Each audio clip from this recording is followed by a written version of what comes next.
Bonjour à tous, aujourd'hui on va démontrer une petite propriété de l'exponentielle qui traduit ce qu'on appelle sa convexité. On verra ça graphiquement.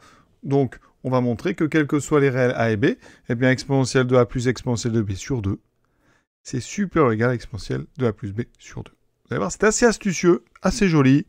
On est parti.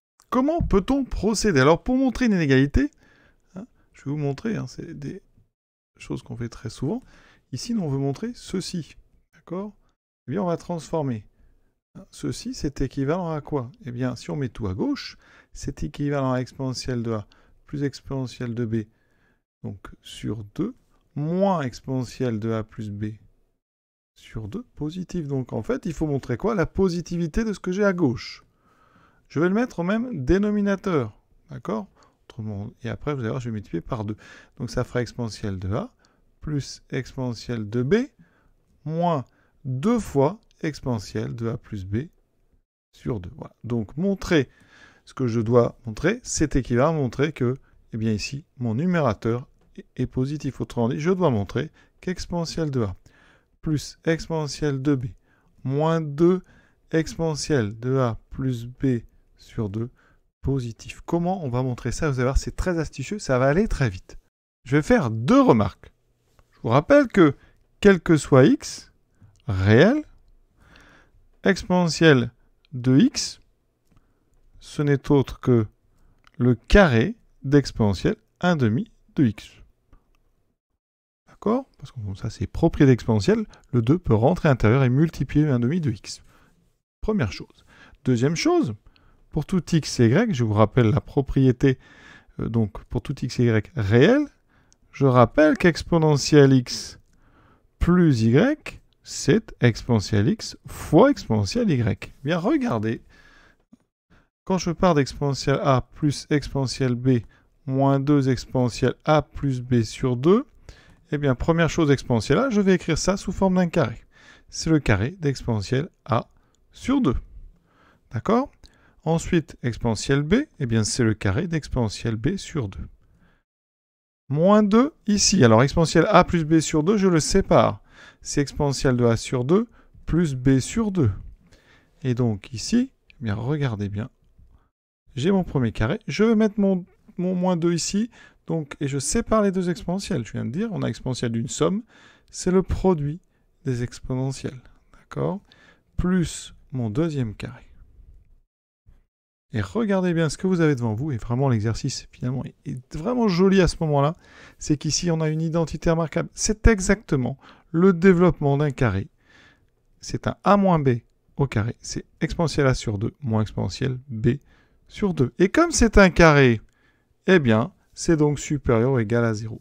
Et donc, par équivalence, eh bien, notre expression ici est positive ou nulle. Et donc, eh bien, notre inéquation, notre inégalité du départ, elle est vraie. Et donc, on vient de démontrer qu'exponentielle a plus exponentielle b sur 2 est supérieur ou égal à exponentielle a plus b sur 2. Vous voyez, très joli. Comment illustrer ça? Eh bien, regardez ici, une partie de la courbe de l'exponentielle. J'ai placé deux abscisses a et b. Et j'ai placé les points sur la courbe qui correspond à ces deux abscisses. Ça veut dire qu'ici, j'ai un point de coordonnées a exponentielle de a. En haut, j'ai un point de coordonnées b exponentielle de b.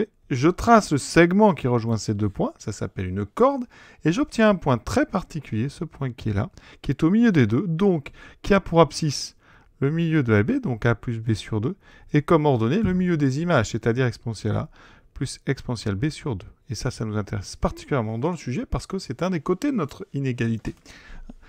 Ensuite, qu'est-ce que j'ai fait? Eh bien, j'ai été chercher les points qui sont situés. Alors, ce milieu ici, il s'appelle G. Je ne sais pas pourquoi, mais c'est comme ça. Comment illustrer cette propriété? Alors, j'ai placé ici sur l'axe abscisse un réel A et un réel B. J'ai considéré les deux points sur la courbe ici, qui est la courbe de l'exponentielle, donc d'équation y égale exponentielle x. Ce point qui est ici, il a pour coordonnée donc A exponentielle de A. Il est sur la courbe exponentielle. Celui qui est ici, il a pour coordonnée B exponentielle de B. Je trace ensuite le segment qui relie ces deux points. Ça s'appelle une corde. Et cette corde, elle a un milieu qui a des coordonnées très simples, qui sont le milieu des abscisses des deux points, a plus b sur 2, et le milieu des ordonnées, exponentielle a plus exponentielle b sur 2. Et ça, c'est intéressant parce que dans notre inégalité, eh bien, c'est le côté gauche, le membre de gauche. Ensuite, j'ai été regarder sur l'axe des abscisses. Vous voyez, ce point particulier que j'ai entouré ici, qui a pour coordonnées a plus b, pour abscisse a plus b sur 2, d'accord, et pour ordonnée 0. Hein, eh bien, regardez ce point qui est là. Il est sur la courbe. Ses coordonnées, c'est donc a plus b sur 2, et f de a plus b sur 2. Si la fonction, c'est exponentielle, c'est donc ici exponentielle de a plus b sur 2. Conclusion, on remarque quoi? On a montré que, eh bien, exponentielle a plus b, exponentielle a plus exponentielle b sur 2 était supérieur ou égal à exponentielle a plus b sur 2. Ça veut dire que mon point, qui est ici en violet, est donc toujours plus haut que le point ici, que je fais en orange. Ça veut dire que quand vous tracez une corde, sur sa courbe exponentielle, eh bien, le milieu de la corde est toujours au-dessus de la courbe. Hein, et ça, c'est une propriété très importante de l'exponentielle, qu'on va généraliser à d'autres fonctions, hein, qui s'appelle la convexité. Hein. Les courbes qui ont comme ça les cordes au-dessus de leur courbe sont des fonctions dites convexes. Regardez la courbe exponentielle. Ici, je peux faire bouger mes valeurs a et b. Et bien à chaque fois, vous voyez, le milieu, hein, d'ailleurs, toute la corde est au-dessus de la courbe de l'exponentielle. Et ça, quels que soient les points, les valeurs de a et b que vous choisissez. Et bien, ça traduit ce qu'on appelle donc la convexité. C'est un chapitre que vous verrez en terminale spécialité maths. Et je voulais vous en parler, hein, à travers de ce joli petit exercice avec cette belle factorisation, une identité remarquable, vraiment. Donc, j'espère que ça vous a plu et à très bientôt.